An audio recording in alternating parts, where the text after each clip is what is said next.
की, मुझे माता जी की, मुझे माता जी की, गुरुदेव की, गुरुदेव की, गुरुदेव की, गुरुदेव की, महाराज की, महाराज की, महाराज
देवोमदेवं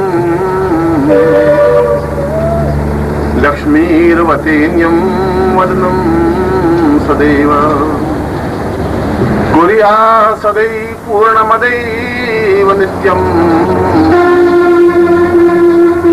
जगदम्ब अम्बपुरं विहंसि। नवरात्रि के दूसरे दिन मां भगवती जगदम्बा के चरणों में बैठे हुए हम उस ज्ञान को प्राप्त कर रहे हैं जो अपने आप में नवीन है, जो अपने आप में चिंत्य है, शास्त्र सम्मत है और उन साधनाओं को, उन मंत्रों को, उस ज्ञान को जो मैं व्यक्त कर रहा हूं वो परखा हुआ है, देखा हुआ है, अनुभव किया हुआ है। मैंने कई बार अपने प्रवचनों में ये बात कही है कि अन्य साधु संत जहां वेदों की या पुराणों की पढ़ी पढ़ाई बात करते हैं, जो कुछ उन्होंने पढ़ा वो कहते हैं। मैं जो कुछ अपने जीवन में देखा और अनुभव किया है उसको कहता हूं। खाली आंखन देखी बात नहीं करता हूं, पोथिन देखी बात भी नहीं करता हूं। जो जीवन में अनुभव किए हैं कि यदि ये मंत्र सही है तो अनुभव किया है, तभी मैं आपको बताने की क्षमता रखता हूं। और अभी और कल के दिन जो कुछ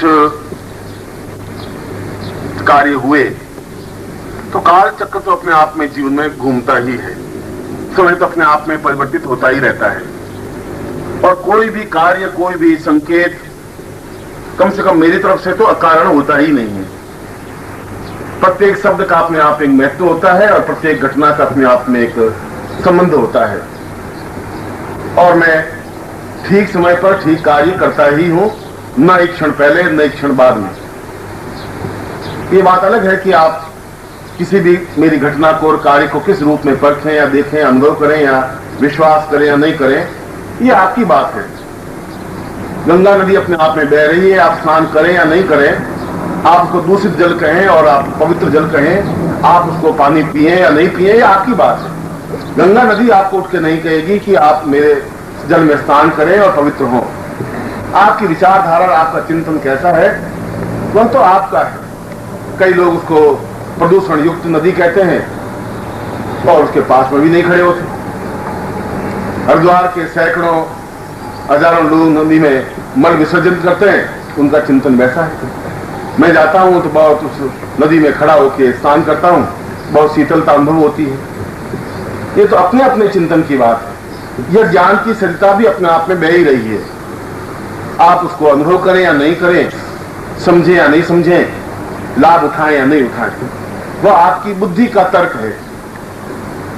और जैसा कि मैंने कल बताया कि बुद्धि अपने आप में वेश्या होती है, जहां श्रद्धा अपने आप में पतिव्रता स्त्री होती है, वहां बुद्धि विभ्रम पैदा करती है, वहां बुद्धि कुमार्ग पर गतिशील करती है, वह संदेह पैदा करती है, वो आदमी को भटकाती है, वो उस आदमी को अहंकार देती है, और अहंकार अपने आप में जीवन का नाश है। बुद्धि की अतिक्रमणता जीवन का पतन है। और बुद्धि, बहुत पश्चिम के लोगों ने बहुत बुद्धि अनुभव की, तो उन्होंने आपको क्या दिया? उन्होंने आपको एड्स दिया, बीमारी, उन्होंने आपको अणुबम दिया, उन्होंने आपको अशांति दी, 3 और दिए, चौथी चीज नहीं दे सके। वो आनंद नहीं दे सके, सुख नहीं दे सके, प्रसन्नता नहीं दे सके, हंसी नहीं दे सके, मुस्कुराहट नहीं दे सके, मृत्यु दे सके। इराक में हजारों लोगों को मार के दिखा दिया। ये तो बहुत घटिया बात होगी। वापस उनको जीवित करता है, ये बहुत बड़ी बात होती है। वो पश्चिम नहीं कर सकती, बुद्धि नहीं कर सकती। श्रद्धा पैदा करती है, श्रद्धा उनको जीवन देती है। मरे हुए व्यक्ति के मन में भी एक चिंतन होता है कि मैं कुछ क्षण जिंदा रहूं, गुरु के चरणों में बैठूं, देवताओं के चरणों में बैठूं, मैं गीता का पाठ सुनूं। वो 5 मिनट जिंदा रहने की प्रयत्न करता है, श्रद्धा के अतिरेक में, श्रद्धा के विश्वास में। और आप में जो बुद्धि की अतिक्रमणता है, वो पश्चिम की देन है, आपकी देन नहीं है, आपके पूर्वजों की देन भी नहीं है। आपके पूर्व इतने अधिक बुद्धि से हावी नहीं थे, वे श्रद्धा करने वाले थे। गंगा नदी पर, देवताओं पर, हिमालय पर, गुरु पर, अपने पूर्वजों पर एक श्रद्धा थी, एक आत्मविश्वास था, माँ बाप के प्रति भी, पूर्वजों के प्रति भी, संबंधियों के प्रति भी, रिश्तेदारों के प्रति भी। उनमें प्रेम था। हमने उस प्रेम को एक प्यार के शब्द में लेकर के एक घटिया और गंदा शब्द बना दिया। उसको कहते हुए भी अब संकोच होने लगा है कि मैं अपने पर्सनल में प्रेम शब्द बोलूं भी नहीं बोलूं, क्यों मैं बोलूंगा और आपका सीधा माइंड वही जाएगा कि प्रेम मीन्स प्यार, प्यार मीन्स लव, और गुरु जी ने लव बोल दिया। ये आपका चिंतन है, मेरे मन में तो ऐसा कोई बात है ही नहीं। मैं तो सन्यासी जीवन में था तो कई सन्यास में नंगी रहती थी, कई सन्यास में कपड़े पहनती थी, कई फोड़े में, बैठे कभी माइंड में कुछ आया ही नहीं। महावीर स्वामी गांव में जा रहे थे और महावीर स्वामी तो बिल्कुल नग्न रहते। गांव में पहली बार महावीर स्वामी गए, उन लोगों ने बड़ा सोचा कि ये साला नंगा आदमी कहां से आ गया। उसने कहा कि स्वामी जी, महावीर स्वामी शांत रहे। उनके एक शिष्य ने कहा, स्वामी जी बहुत अटपटा औरतें आई हैं और आप नंगे खड़े हैं। उनका मैं नंगा?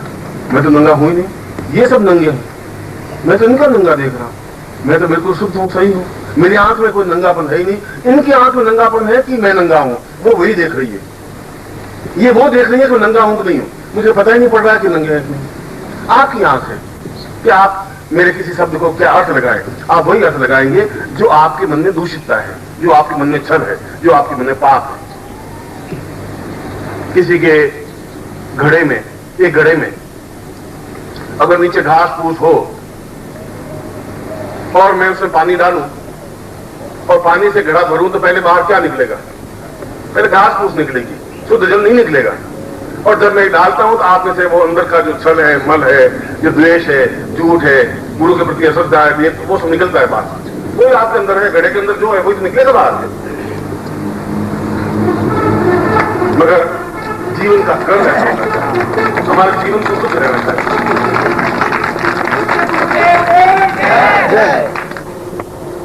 इसलिए मैं बार बार जो आप लोगों को बात कहता हूं, इसलिए कि आपके जीवन में एक अनुकूलता पैदा हो, जीवन में सुख पैदा हो, तुम्हारे जीवन में वैभव भी हो, धन हो। मैं ऐसा नहीं कह रहा हूं तो निर्धन बन जाओ। ये निर्धन बनने की ख्वाहिश तो महावीर स्वामी ने कर दी, बुद्ध ने की। उन्होंने कल भी मैंने कहा कि उन्होंने हमारे जीवन को एक कमजोर बनाया। किसी व्यक्ति में गुण भी होंगे और गुण भी होंगे, वो जरूर नहीं सभी में गुण ही गुण हो। हमने उनको गुण मान लिया, गुण मानने से गुण नहीं होगा। उन्होंने काहे बनाया कि नहीं धन नहीं चाहिए, जो धनवान है वो बिल्कुल बेकार है, भूखे रहना चाहिए, 2 दिन व्रत करना चाहिए, 5 दिन व्रत करना चाहिए, 11 दिन व्रत करना चाहिए, और औरतों को तो 30 दिनों में 30 दिन व्रत करना चाहिए। आज एकादशी का व्रत है, आज पूर्णिमा का व्रत है, आज विधिपात का व्रत है, वो बेचारी सूखे कांटा होती रहती है, व्रत करती रहती है, मिलता कुछ नहीं है। तो घर में खाने पीने के लिए अन्न है, कहाँ कोई शास्त्र मुझे बताए तो सही किसमें व्रत लिखा हुआ है? कोई वेद, कोई पुराण, कोई उपनिषद, कोई शास्त्र, कोई तो चीज मुझे सामने लाकर रखे कि देखो किसमें व्रत लिखा हुआ है। व्रत जैसा कोई चिंतन है ही नहीं कहीं। और पीछे जो पंडित पैदा हुए उनको कुछ आता तो नहीं था।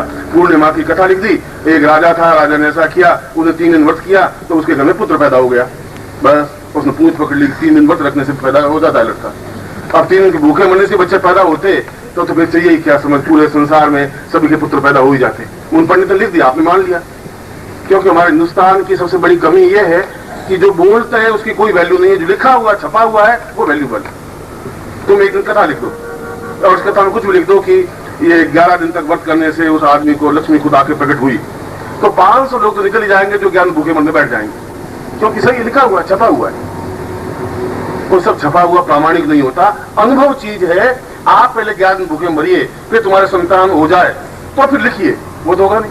क्यों आपको पोथी छापनी है, 2 रुपये में बेचनी है, पोथी लिख दी बिक गई, लिखी तो लोग आएगी। ऐसे तो मूड आदमी भारत में बहुत है, इसमें ढूंढने की जरूरत नहीं है। भारतवर्ष में आवाज लगाओ तो मिले ही जाएंगे आपको, जो आरूढ़ता का नहीं है, प्रश्न अनुभव का है। इसलिए इस दरिद्रता को मिटाने के लिए भी जीवन का एक विशेष पर्व, विशेष उत्सव, विशेष मर्म होना चाहिए, विशेष जीवन का चिंतन होना चाहिए। हम कुछ ऐसे प्रयत्न भी करें कि जिसमें हम भौतिक पूर्णता प्राप्त करें, गरीबी में नहीं रहे। मैं अपने शिष्यों को ये नहीं कहता तुम गरीबी में रहो, दरिद्रता में रहो, भूखे मरो, ऐसा मैं कहता ही नहीं हूँ।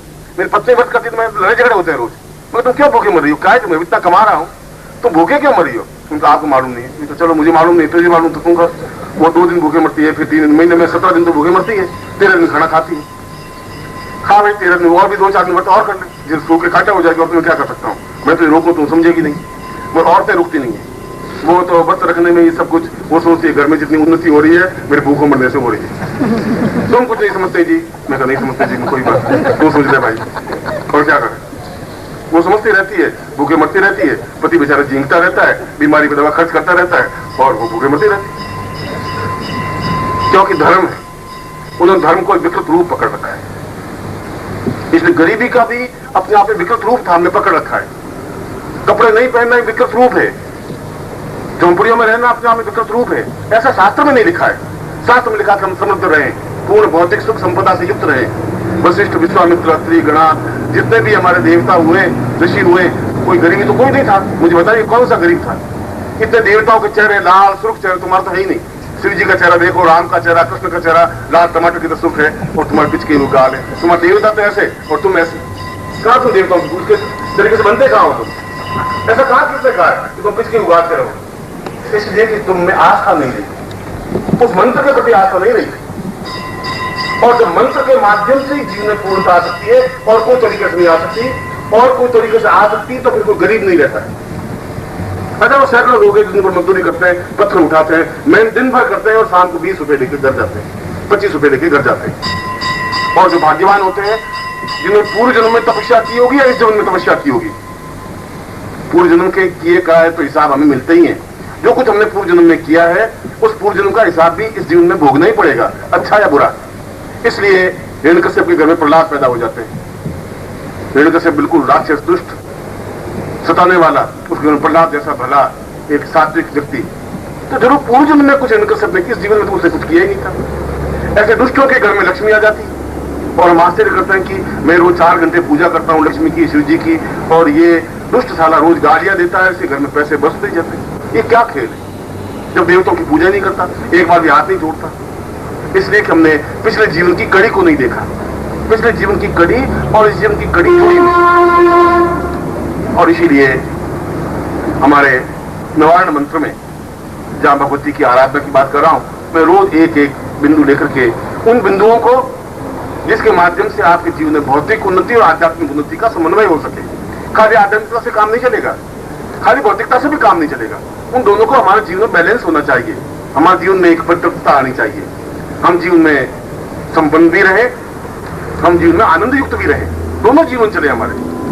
और ऐसा जीवन प्राप्त करने के लिए लक्ष्मी की आवश्यकता है। इसलिए मैंने इस मार्च के अंक में मैंने दिया था कि इस नवरात्रि के दिनों में मैं उस मंत्र को भी दूंगा जिसके माध्यम से पूर्ण लक्ष्मी की प्राप्ति हो सके। और आप कहें कि हम तो साधु हैं, हमें लक्ष्मी की जरूरत नहीं, तो आपको एक्सपेरिमेंट करना चाहिए। उस साधु को आप 2 दिन खाना मत दीजिए और 3 दिन वो आपका देखा शिष्य कोई आया नहीं, क्या हुआ? आज कोई झोले कोई आया नहीं, क्या हो गया? 3 दिन वो सीधा ही देखने की कोशिश करेगा, 2 दिन तो चला देगा वो अकड़ के मारे, 3 दिन सोए सुबह आंखें भटकेगी शिष्य के लिए। बिना लक्ष्मी के आटा आएगा नहीं, बिना लक्ष्मी पेट में रोटी जाएगी नहीं। इसलिए लक्ष्मी की आराधना करना अपने आप में कोई गुनाह नहीं है। साधु के लिए भी, गृहस्थ के लिए तो खैर आवश्यक तत्व है। जरूरी यह है कि आपका धन गलत कार्यों में व्यय नहीं हो, शराब में व्यय नहीं हो, झूठ, छल, मक्कारी, दुष्टता, दूसरों को सताना, इन कार्यों में तुम्हारा धन व्यय नहीं हो, ये जरूरी है। धन का सदुपयोग हो, दान हो, साधु संतों की सेवा हो, देवताओं के मंदिर बने, उसका सदुपयोग हो, तो लक्ष्मी आपके लिए उपयोगी है, धन आपके लिए उपयोगी है। और ऐसे ही जीवन की क्रियाओं में इस भगवती जगदम्बा का त्रिगुणात्मक स्वरूप माना गया है, महाकाली, महालक्ष्मी, महासरस्वती। और जीवन में तीन ही शक्तियां हैं, चौथी कोई शक्ति है ही नहीं। न भुवनेश्वरी है, न चिंतपूर्णा है, न कोई संतोषी माता है, न कुछ है ही नहीं। ये इनके और रूप हैं। महालक्ष्मी के सैकड़ों रूप, अन्नपूर्णा लक्ष्मी है, धन लक्ष्मी है, धान्य लक्ष्मी है, धरा लक्ष्मी है, पुत्र लक्ष्मी है, पौत्र लक्ष्मी है, कीर्ति लक्ष्मी है। लक्ष्मी के सैकड़ों रूप हैं। काली के भी सैकड़ों रूप है, बगलामुखी है, छिन्नमस्ता है, और भी कई रूप हैं। मूल रूप से तीन ही शक्तियां हैं महाकाली, इसलिए हम तीन ही शक्तियां त्रिगुणात्मका उस स्वरूप को, जो त्रिगुणात्मक शक्ति में सम्मिलित है, उस जगदम्बा को हम ध्यान करते हैं, पूजन करते हैं, चिंतन करते हैं। और जीवन में भी इन तीन शक्तियों की जरूरत है, हमें चौथी शक्ति की जरूरत है ही नहीं। इन तीन शक्तियों में अन्य सारी शक्तियां समावेश है।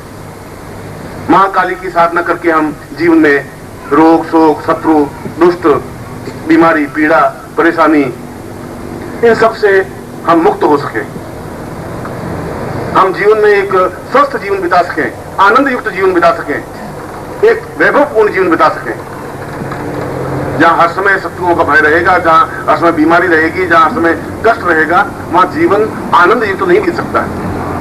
और इसी प्रकार महालक्ष्मी की आराधना, साधना, पूजन, अर्चन, चिंतन, और महासरस्वती की, जिससे कि हम कंठ में सरस्वती स्थापित हो, हम जो बोले वो शुद्ध बोल सकें, विद्वानों के बीच में बात कर सकें, बैठ सकें, हमारी एक कीर्ति हो, समाज में हमारा सम्मान हो, समाज में हमें पूछे, लोग हमसे बात करने के लिए आए, हमारा यश हो।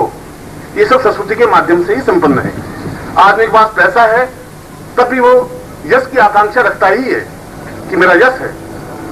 यदि यश नहीं है तो उस लक्ष्मी की उपयोगिता नहीं है। यदि किसी के पास यश ही यश है और लक्ष्मी नहीं है तब भी व्यर्थ है। और यदि यश और लक्ष्मी दोनों है और हर समय डरा हुआ भयभीत है, शत्रु हावी है, तब भी जीवन में कुछ नहीं है। इन तीनों को समावेश करने से, तीनों से अपने आप में अभय होने से, तीनों से पूर्णता प्राप्त करने से जीवन अपने आप में परिपूर्ण होता है। इसीलिए नवरात्रि की एक चिंतन रखा गया।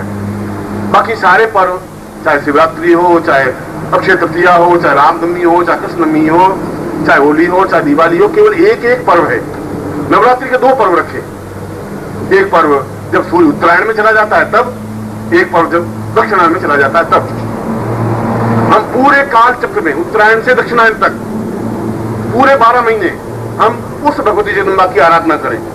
इसलिए दो पर्व दिए जगदम्बा के लिए, चैत्र में भी और आश्विन में भी। इसलिए हमें याद दिलाने के लिए कि हमें निरंतर उन तीनों शक्तियों को अपने आप में स्थापित करना है, समावेश करना है, जीवन में पूर्णता प्राप्त करनी ही है। और यदि जीवन में ये पूर्णता प्राप्त नहीं कर पाए तो फिर हमारा जीवन व्यर्थ चला जाएगा, उस जीवन का कोई अर्थ नहीं रहेगा, फिर जीवन का कोई चिंतन नहीं रहेगा, फिर जीवन की कोई विशेषता नहीं रहेगी। फिर तो जीवन एक पशुवत जीवन है, पशु ही जिंदा है। आपने कोई बहुत बहादुरी नहीं करे, आप जिंदा है। जिंदा इसलिए है कि आप मरे नहीं, इसलिए जिंदा है। आपकी कोई इसमें विशेषता नहीं है कि कल के आज में कोई डिफरेंस नहीं आया। कल के क्रम में, आज के क्रम में आपके अंतर आना चाहिए। कल आपने कुछ और काम किया, आज आपने कुछ और काम किया। कुछ हमेशा आपके जीवन के इतिहास के पन्नों में कुछ लकीरें बंदी चाहिए। जब आपका इतिहास ही नहीं बनेगा तो आने वाली पीढ़ियां आपको याद भी नहीं करेंगी। क्यों करेंगे? आपने कुछ किया ही नहीं। ऐसे ही घिसा पिटा जीवन, पैदा हुए, खड़े हुए, सुबह उठे और स्नान किया, कपड़े पहन लिए, पत्नी से 2-4 गालियां खा ली, 2-4 गालियां दे दी, फिर ऑफिस चले गए, माँ अफसर की गालियां खाई, अपने सहपाठी करके खराब बात, तो ये मरेगा, ये बहुत मरेगा। अफसर के सामने कह नहीं सको, अपना बड़ा निकाली और फिर बाहर कोई कुत्ता मिला तो कुत्ते को गाली देके पत्थर फेंक दिया। उस गुस्से को कहाँ निकालो? कुत्ते को निकाल। घर में कुत्ता पाला हुआ है तो उसको आके ठोकर मार दी और फिर पत्नी को कुछ कह दिया, रात को सो गए। जीवन 12 महीने जीवन वैसा ही तुम्हारा, उसमें इतिहास क्या लिखा जाएगा? जीवन का इतिहास बनना चाहिए। और जीवन का इतिहास तब बनता है जब आप चैलेंज लेते हैं, जब कुछ करने की क्षमता हो। या तो डूबेंगे तो डूबेंगे, तरेंगे तो तरेंगे। मंत्र साधना भी ऐसा ही चैलेंज है। जब आप चैलेंज के साथ मंत्र साधना करेंगे कि मैं 4 महीने करूंगा और 4 महीने में आपको सिद्धि नहीं भी मिलेगी, नहीं मिल सकती आपको 4 महीने में सिद्धि। मैं आपको फिर कहता हूं, यदि मैं आपको मंत्र बताता हूं और तुम सोचते हो कि किताबों में लिखा है कि 9 दिन में इस साधना सिद्धि मिल जाएगी, और तुम 9 दिन मंत्र जाप करते हो, तुम्हें सिद्धि नहीं मिलती, मिल ही नहीं सकती। 9 दिनों में ये जो मंत्र है, ये जो साधना है, उन लोगों के लिए है जो MA पास है, और तुम हो पहली क्लास में। अब पहली क्लास वाला 9 दिन में उस पूरे MA को कैसे कवर करेगा, कैसे होगा ये? और तुम कह रहे हो देखो 9 दिन मंत्र जाप तो कर लिया, 9 मंत्र, जगदम्बा आई नहीं। और जगदम्बा ये जो मंत्र मैंने लिखा था 9 दिन के लिए MA पास वालों के लिए, क्यों शास्त्र में लिखा है, वो ऋषि थे, अपने आप में योगी थे, उच्च कोटि के थे, जीवन भर चिंतन उन्होंने यही किया, और उस मंत्र को 9 दिन जप किया और जगदम्बा प्रकट हुई। वो आपके जीवन में है नहीं।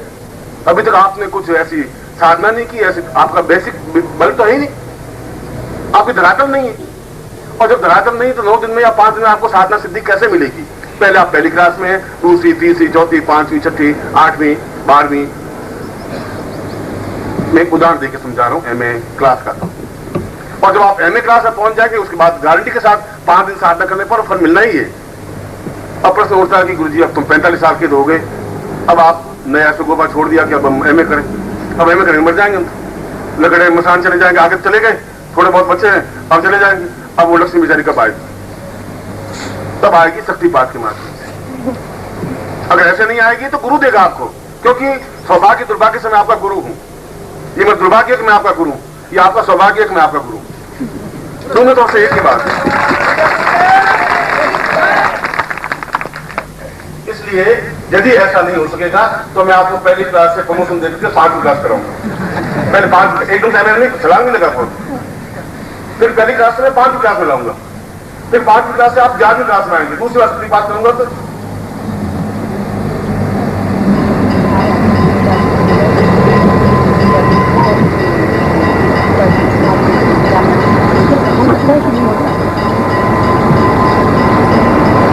तुम्हें मालूम है?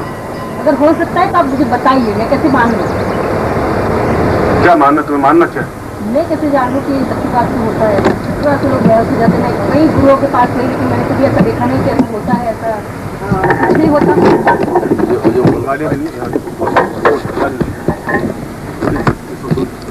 बीच में जब मैं प्रवचन कर रहा हूँ तो बीच में आके खड़ी हो रही है। लेकिन जो सच में जानना चाहती हूँ तो मैं जानना चाहती हूँ। और बीच में कैसे तरीका होगा? पूछ तो, अगर जब भी ऐसी बात हुई है तो मैं पूछना चाहती हूँ तो मैं पूछना चाहूंगी बस।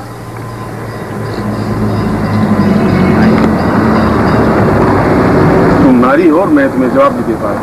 पुरुष होता तो मैं इस समय थप्पड़ मार के तुम्हें फेंक देता मुझसे, ये समझ। आप जो कुछ भी करना है मुझे करिए, लेकिन मुझे शक्तिपात दीजिए, मुझे दीक्षा दीजिए, मुझे ऐसी दीक्षा दीजिए कि मैं कुछ कर सकूं, मेरी सारी कुंडलिनी जागृत हो जाए और मैं देख सकूं कि शक्तिपात के माध्यम से बेहोश होते हैं कि नहीं होते। मैं कई गुरु के पास गई लेकिन आज तक मुझे किसी ने ना बेहोश हुई ना मुझे कुछ नहीं हुआ।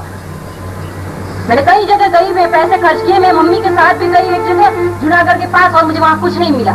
कहते हैं मैं पूर्व जन्म दिखा सकता हूँ, मैं ये कर सकता हूँ, मैं वो कर सकता हूँ, लेकिन आज तक कुछ नहीं किया उसने। अगर आप दिखा सकते हैं तो मुझे दिखाइए अभी इसी वक्त। कहाँ से आई? सूरत, गुजरात से। यह सभ्यता कहाँ सीखी तुमने? कहाँ सीखा? मैंने इतनी जगह में जाके आई हूँ, इतनी जगह मेरे साथ छल हुए, इसलिए मैं ऐसा कह रही हूँ गुरुदेव जी। मैं मानती हूँ, मैं आपको बहुत आपकी किताबें पढ़ी हुई है, मैं देखा है कि आपका इतना नाम है, ये है, तो मैं देखना चाहती हूँ कि ऐसा होता है कि नहीं होता है। तो अगर मैंने कहा है तो जरूर होता है। आप मुझे दिखाइए, मुझे अभी दिखाइए, इसी वक्त दिखाइए।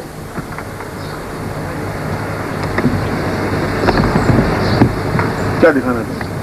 मुझे दिखाइए, कुंडलिनी जागृत मेरी हो जाए और मैं पूर्व जन्म में क्या थी। मैं आप बोल रहे हैं कि ये शिष्या है, ये है, वो है, मैंने बहुत बार सुना, प्रवचन में भी सुना, मैंने पत्रिकाओं में भी पढ़ा है कि मैं पूर्व जन्म देख सकते हैं आप। तो मुझे दिखाइए कि वो पूर्व जन्म में क्या थी, क्यों थी, कैसी थी, मुझे वो सब चीज देखना चाहती हूँ।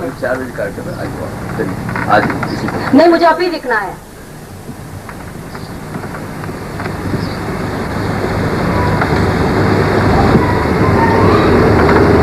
क्या देखना? मुझे देखना है मेरे पूर्वजन्म में क्या थी। ये जरूरी है किसी समय तुम्हें दिखा?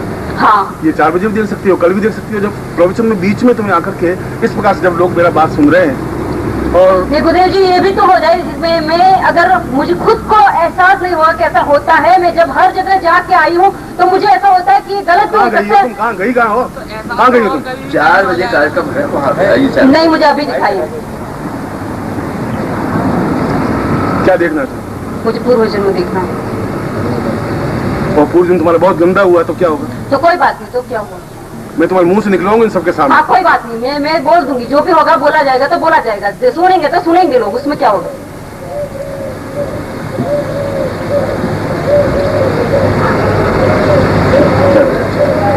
चलो नहीं, मैं गुरुदेव जी से बात करना चाहती हूँ। तुम शिविर में भाग ले रही? हाँ। पैसे जमा कराएं? हाँ।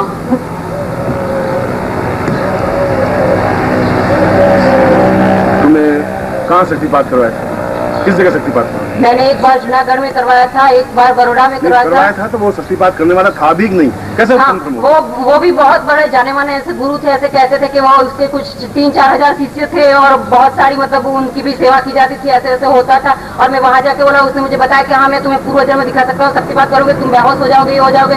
उसने मुझे शक्तिपात किया, कितने सारे मैंने पैसे खर्च किए, लेकिन आज तक ना शक्तिपात हुआ, ना कुछ भी हुआ, मैं ना कुछ बेहोश हुई, ना कुछ भी हुआ।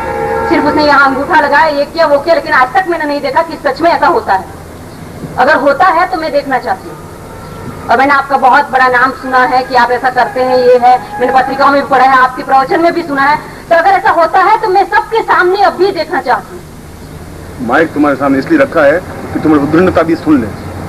इतना पैसेंस तो मुझ में है, तो नारी का सम्मान करना भी मुझे आता है। गुरुदेव जी, मैं आपको बड़ी नम्रता, मैं कह सकती हूँ, मैं नम्रता है मुझे, मैं आपको, आप में मुझे बड़ा विश्वास है, इसलिए मैं इतनी दूर से यहाँ तक आई हूँ। लेकिन मेरे साथ इतने छल हुए, इतनी बार मैं ये क्या तरीका तुम्हारा?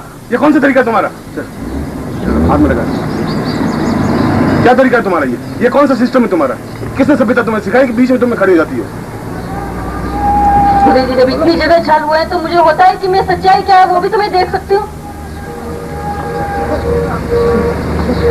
नहीं, मैं पूछना चाहती हूँ, जानना चाहती हूँ तो मैं जानूंगी, जरूर जानूंगी। नहीं, आप बीच में मत आओ प्लीज। इसको या तो ये सिखाई हुई आई कहीं से, और या कोई बात। ऐसा मुझे बस देखना चाहती हूँ, ऐसा कुछ नहीं है मेरे साथ।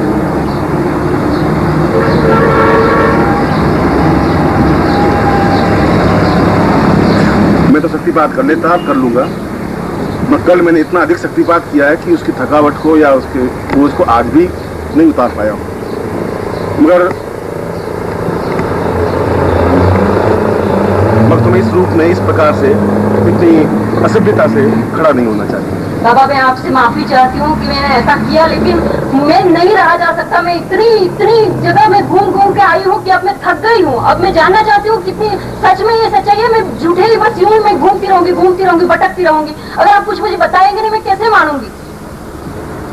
आपके लिए आप बड़े क्षमतावान हैं, आपको ऐसा कुछ हो ही नहीं सकता कि आप थक गए होंगे।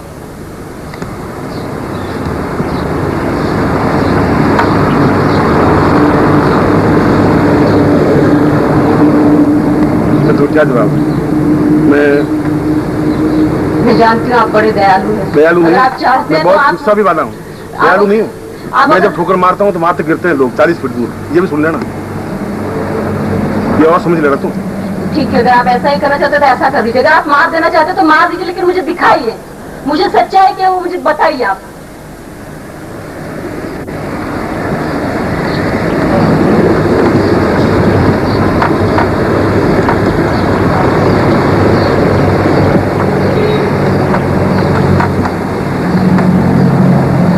और नहीं दिखाया तो मैं ये समझूंगी कि ये सब गलत है। मैं कैसे मानूंगी? मैं साइंस की स्टूडेंट हूँ, जब तक मुझे एहसास नहीं होगा मैं कैसे बिलीव करूँ कि ऐसा होता है, ऐसा नहीं होता है। तो आप मुझे बताइए। कल भैया जी को तीनों को दीक्षा दे रहे थे, तो मुझे जब वो गिर गए थे, जब बेहोश हो रहे थे, तो क्योंकि मैंने इतनी बार एहसास किया तो मुझे लगता है नहीं ये सब गलत है। मुझे हंसी आ गई थी। अगर मैं खुद देखूंगी, अगर मैं खुद जानूंगी तो मैं कई लोगों को बता सकती हूँ हाँ ये सच्चाई है, हाँ ऐसा होता है। ये सब गलत है, हाँ ये सब पाखंड है। जब तक मैं एहसास नहीं कर लेती मुझे कभी विश्वास नहीं आएगा।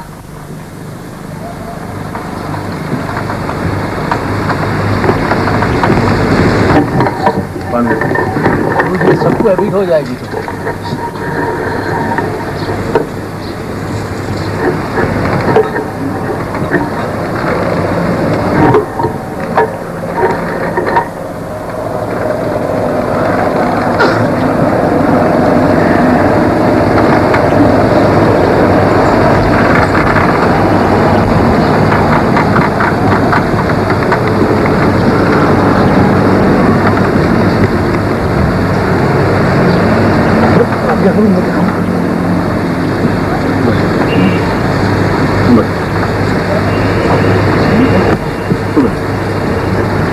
उद्दंडता के साथ उद्दंडता नहीं की जाती। मगर मेरे ऐसी बात पिछले 40 साल के इतिहास में किसी लड़की ने या किसी पुरुष ने बीच में आके खड़ी नहीं हुई है। इतनी घबराहट नहीं, घटियापन से कोई पेश आई नहीं है, इसलिए बता देता हूँ। और हिम्मत नहीं की है किसी ने, या तुम किसी की सिखाई हुई आई हो, उस बात मुझे कोई अफसोस नहीं है। या जिज्ञासा है मगर वो गलत है। इस प्रोडक्शन के बाद में भी तुम आ सकती थी, मुझे मिल सकती थी, बार बात कर सकती थी, मैं तुम्हारी जिज्ञासा को शांत कर सकता था। सबके सामने इस प्रकार की असभ्यतापूर्ण क्रिया तुम्हें नहीं करनी चाहिए थी।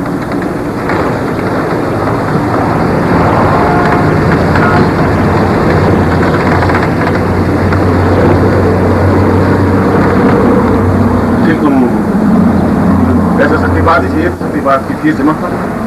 मैंने सुभाष भैया को कुछ पैसे दिए हैं और मैं चाहती हूँ कि वो अगर वो सच निकलता है उसमें पूरी मैं बेहोश हो जाऊंगी, मुझे कुछ होता है, मुझे पूर्वजन्म में दिखता है तो वो सब पैसा आप ले लीजिए। और अगर ऐसा नहीं होता है तो अब मेरी बेनती है कि मेरे पैसे वापस।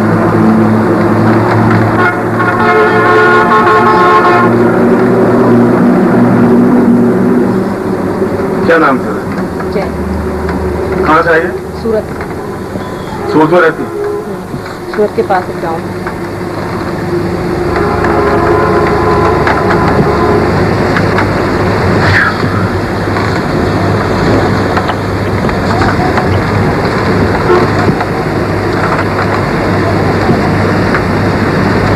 कल करें तो? नहीं अभी कर दो, जब इतना कुछ हो ही चुका है तो फिर क्यों दूसरी बार मुझे, आज ही कर दो। कितने साल की? 23।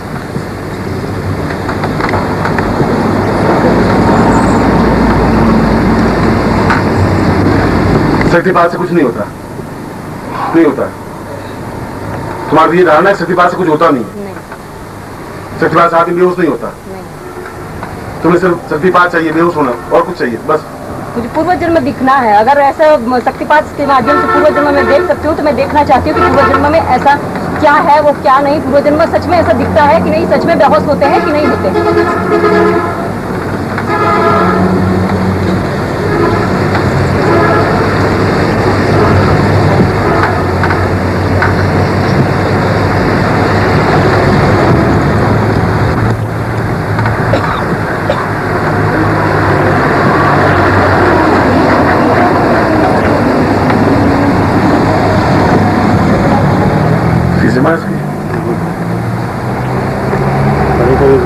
कलेक्टर को पटवारी का काम करना पड़ता है कि क्या काम। ये वैसा ही काम हो गया कि एक कलेक्टर को पटवारी का काम सौंप दिया जाए कि तुम ये पटवारगिरी करो, कुछ क्या इसके पैसे लिए तुम। ऐसे उद्यम लड़की से क्या मतलब था?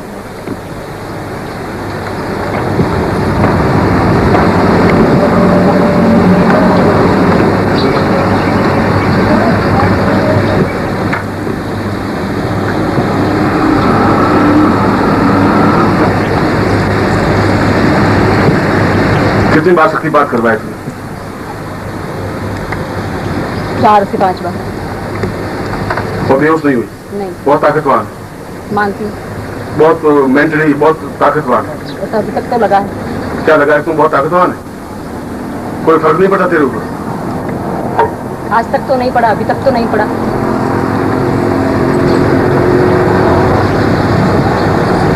तुम मर जाएगी सत्यपात से तो क्या होगा? मर जाऊंगी तो मर जाऊंगी, मुझे पता तो चलेगा, एहसास तो होगा कैसा होता है, ऐसा नहीं होता है, क्या सच्चाई है।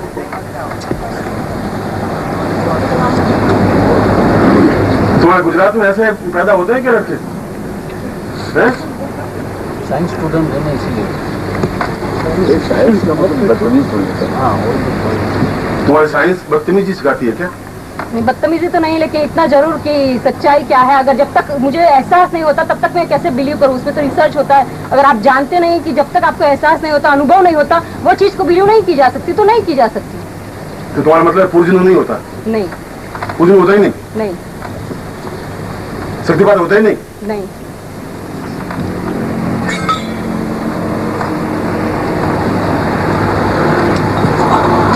तुम्हें सत्यपात बहुत ताकतवान, तुम्हें क्षमता है, मेंटली बहुत ताकत है तुम्हारे। अभी तक तो ऐसा है।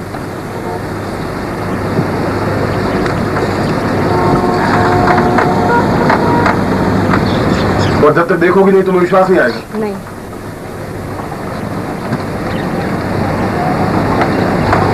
पढ़ी लिखी हो? हाँ।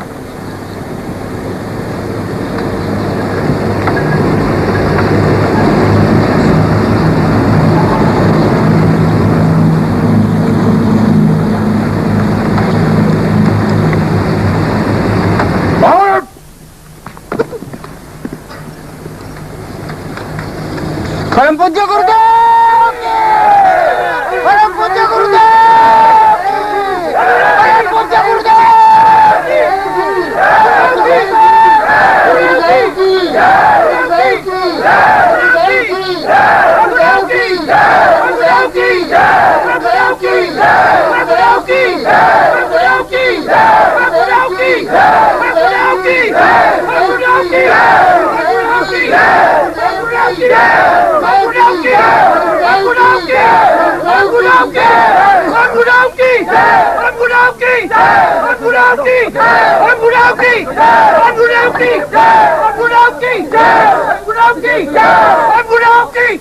गुरुदेव की! गुरुदेव की!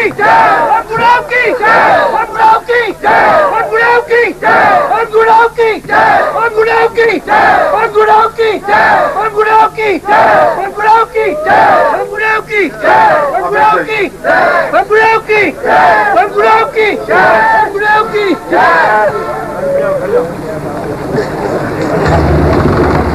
बैठ जाओ, बैठ जाओ सब अपनी जगह, सब बैठ जाएंगे।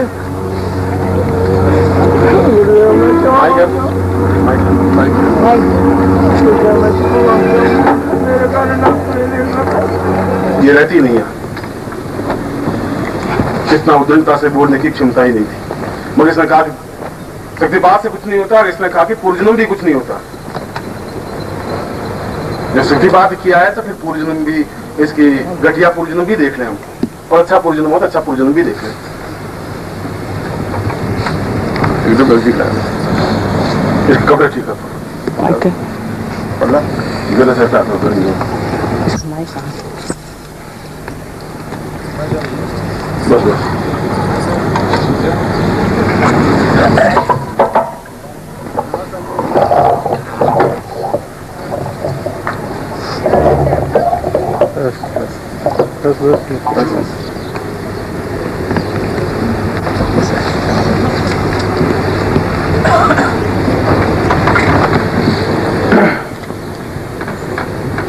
माइक इसलिए लगा है कि आप भी सुन सकें, क्योंकि वहां बैठे हुए एहसास नहीं होगा। क्योंकि कल मैंने प्रवचन में इन्होंने चैलेंज इस पॉइंट पर किया कि तीनों भाइयों को आपने किया और बेहोश कैसे हो गए, और ये अपने डॉक्टर के माध्यम से ठीक नहीं हो सकती, गारंटी नहीं हो सकती, क्योंकि माँ बाप का ही गलत करना।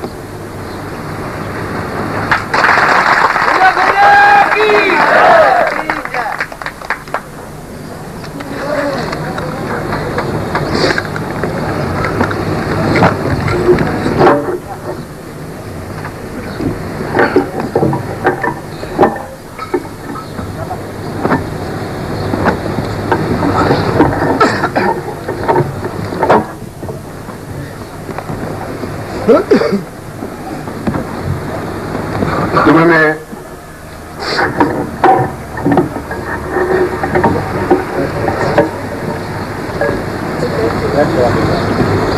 देखा नहीं, मैंने सिस्टम को देखना है।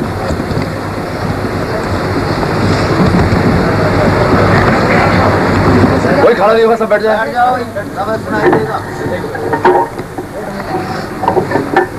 वो पीछे का हटा दो।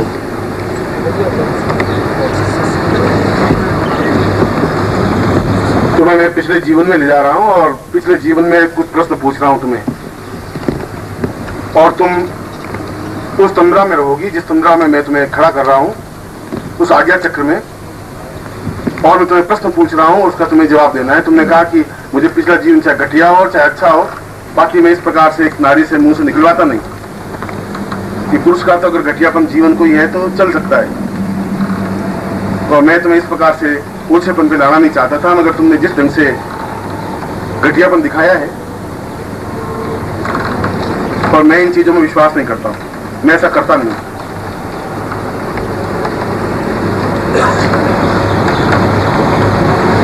जन्म से पहले जिस जीवन में थी तुम्हें मैं वहां ले जा रहा हूं। क्या देख रही हो तुम? कुछ दिख रही हो? शुरुआत से मैं दिखा रहा हूं तुम्हें, अपने जीवन को तुम्हें दिखा रहा हूं, तुम कैसा जीवन तुम्हारा बीता है, इसलिए बुलवा रहा हूं कि जिससे कि तुम बोल सको। मैं उस लेवल पे तुम्हें आगे चक्र में खड़ा कर रहा हूं कि तुम देख भी सको अपने जीवन को, बोल भी सको। दिखाई दे रहा है तुम्हें कुछ जीवन में? मैं गायों को चरा रही हूँ। मैंने चोली पहनी है, चनिया है, कुछ स्कर्ट कुछ पहना है। मैं खेतों में मेरे पापा काम कर रहे हैं। मैं 15 साल की हूँ और मैं उछलती कूदती दौड़ती रहती हूँ गायों के पीछे। क्या नाम है तेरा? प्रिया। कहाँ रहती है तू? एक छोटे से गांव में। कहाँ है ये गाँव? गुजरात में किसी पर्वत के पास है, छोटा सा गांव है जहाँ मेरे। चलो इस जीवन को आगे बढ़ाओ और चलो आगे। अब क्या तुम देख रही हो? मैं देख रही हूँ कि मैं बहुत छोटी सी हूँ, 10 साल की हूँ। मैं इधर उधर गांव में बस छोटे छोटे बच्चों के साथ खेल रही हूँ। और थोड़ा पीछे जाओ। और मैं छोटी सी बच्ची सी हूँ, मैं उसमें खेल रही हूँ। मेरे माँ बाप मुझे प्यार करते हैं, खाना वाना खिलाते हैं। मैं दौड़ती रहती हूँ आंगन में, मस्ती करती हूँ, खूब मस्ती करती हूँ मैं। भाई? मेरा एक बड़ा भाई है। बहन? बहन नहीं है। माँ? माँ है, बाप है। तुम देख रही हो माँ बाप को? हाँ। भाई को देख रही हो? हाँ। चलो 15-17 साल की आयु में आओ, चलो वहाँ चलो। 15-17? अरे बाबा, मैंने लाल चुंदरी ओढ़ी हुई है, मेरी शादी हो रही है। मुझे शादी नहीं करनी है, मेरी शादी हो रही है, मुझे नहीं करना है शादी वादी, कुछ नहीं करना है मुझे। देखो देखो, किसी अनजान के घर मुझे ले जा रहे हैं डोली में बिठा के। मैं इतनी छोटी सी हूँ, मुझे बंधन नहीं चाहिए, मुझे जाना है, घर जाना है। मेरे को वो लोग मारेंगे, पता नहीं क्या क्या करेंगे। कहीं अनजान घर में मुझे जा रहे हैं। देखो, मैं किसी उस इंसान को पहचानती भी नहीं हूँ, मुझे नहीं जाना है वहाँ पर।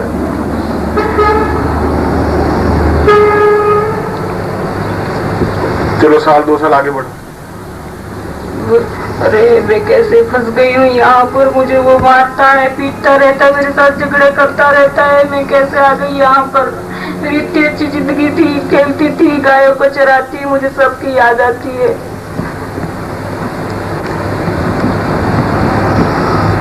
और आगे बढ़ो, आगे चलो। मैं और वो मेरा पति, हम दोनों बस से जा रहे हैं, खेतों में काम भी कर लेते हैं। और एक देखो एक साधु आ रहे हैं, एक बहुत बड़ा, बहुत प्रभावशाली व्यक्तित्व है उसका, और इतनी सुंदर है वो। और उसने वो मृगशर्म पहना हुआ है, कुछ नहीं है उसके पास, लेकिन वो मुझे अट्रैक्ट कर रहा है। लेकिन मुझे तो नहीं जाना है, किसी को कुछ नहीं चाहिए मुझे इस जीवन में, कुछ नहीं चाहिए मुझे, बस मुझे मर जाना है। कैसा है साधु? बड़ा सुंदर है, प्रभावशाली है, बस चौड़ा सीना है, लंबा सा है, सुंदर है। चलो आगे चलो। देखो ना, मेरे पति तो उसके वो साधु को मारने लग गया है, उसको गुरु बना लिया है। अरे ये सब क्या चक्कर है गुरुदेव जी? अरे नहीं, ऐसा सब नहीं होना चाहिए। ये कर पता नहीं कहाँ ले जाएगा। अरे बच्चे हुए? नहीं, बच्चे कुछ नहीं हुए हैं। चलो आगे चलो, आगे चल। तो वो मुझे गुरुदेव में भी बहुत मानने लगी, मुझे अट्रैक्शन होता है, मुझे ऐसा लगता है मैं खींची चली जा रही हूँ। हम दोनों साथ निकल पड़े हैं, मैं और मेरे पति वो गुरुदेव के साथ निकल पड़े हैं। बस हम लोग ऐसे जा रहे हैं जैसे एक बहुत सुंदर जगह आ गई और हिमालय है और बड़े जैसे पर्वत, हरियाली हरियाली है, कुछ बर्फ सी जमी हुई है, बड़ी सुंदर गंगराएं दिख रही है मेरे को और वो झरने से बहते हैं, कुछ प्राणी इधर उधर घूम रहे हैं, बड़ी सुंदर जगह है। वहाँ कमल के फूल भी खिले हुए हैं, पता नहीं इतनी सुंदर जगह है। तुम क्या करी? मैं अभी गुरु के पास बैठी हूँ और कुछ साधना कर रही हूँ।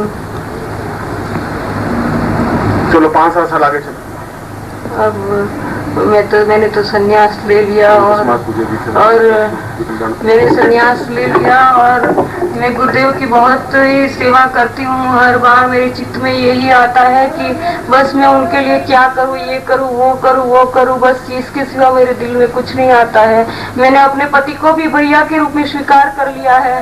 मुझे समझ में नहीं आ रहा, मैं इतनी सेवा में लगी हुई हूँ, बस उसके सिवा मुझे और कुछ ध्यान नहीं रहता है। तुम तस्मात पूछो और आगे चल थोड़ी।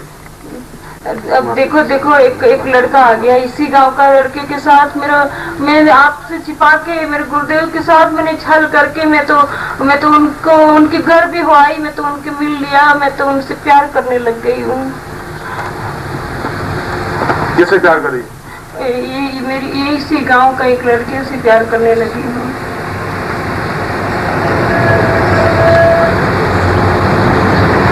आसमानी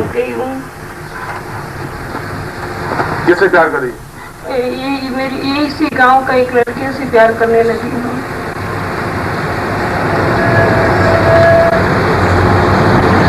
वो मैं आसमान में गुरु को नहीं बता रही हो?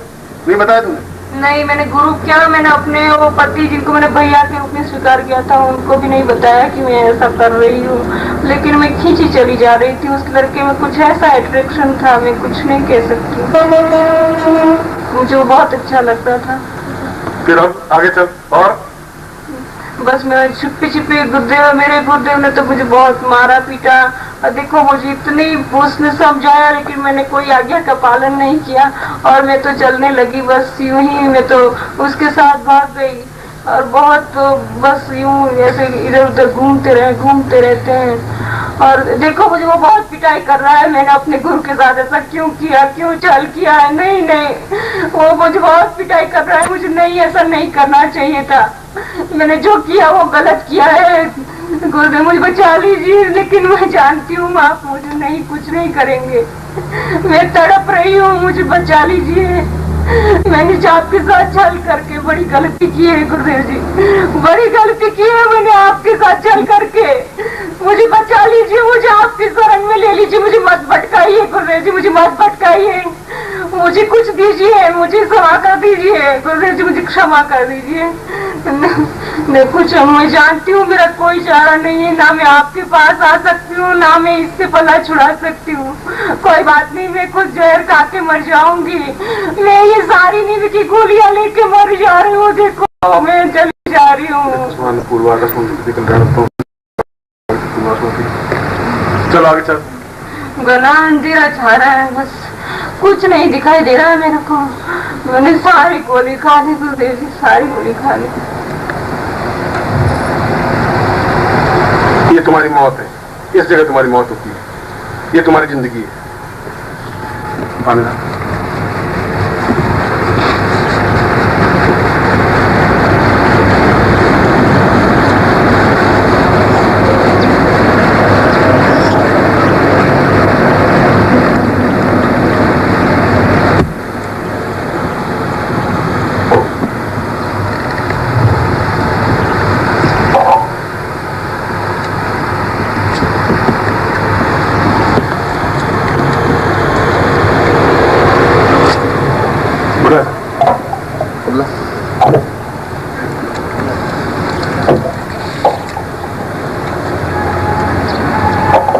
चलो बैठ।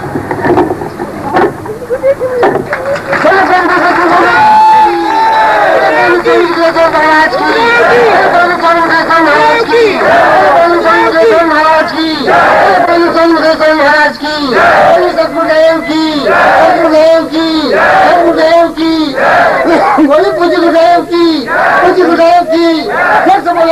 सतगुरुदेव की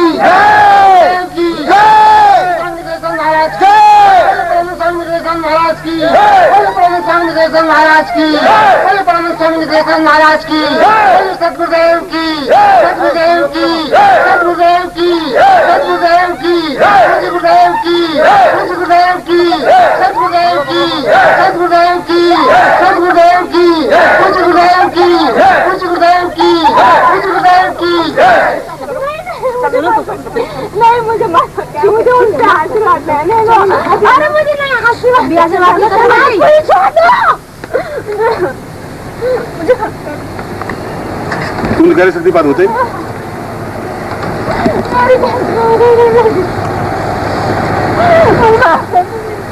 छोड़ मुझे क्षमा कर दीजिए, मुझे नहीं तो और गालियां दे सबके सामने खड़े हो। मुझे माफ कर दीजिए, मुझे क्षमा कर दीजिए। मेरी बहुत बड़ी गलती हो गई गुरुदेव जी, मुझे आपके चरणों में शामिल। गुरुदेव जी मुझे अब बचना चाहिए, मेरा उद्धार कीजिए गुरुदेव जी, मुझे बहुत बचाइए गुरुदेव जी, मुझे मत बचाइए। चलो गुरुदेव की आज्ञा मानो, अब गुरुदेव की आज्ञा मानो पहले। चलिए चलिए आज्ञा है, चलिए गुरुदेव की आज्ञा। चल बेटा सर, चलो चलो गुरुदेव आगे आगे बढ़ी, चलिए गुरुदेव की आज्ञा। चलो चलो ये चल। वो सन्यासी कैसा था?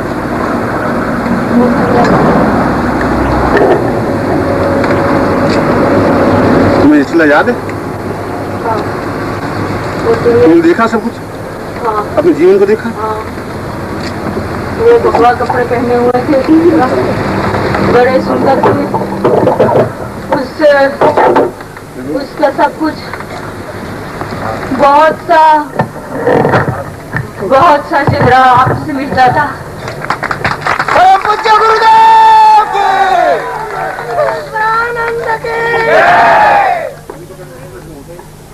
तुमने कहते कि तुमने जीवन में से जी नहीं है, ये लोग से मेरे थे ही नहीं।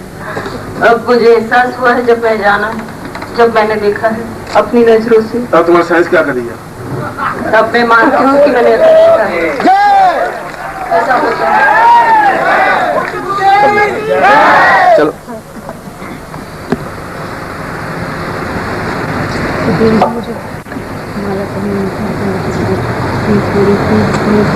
फिर वही बात है। चलो आगे वाला है।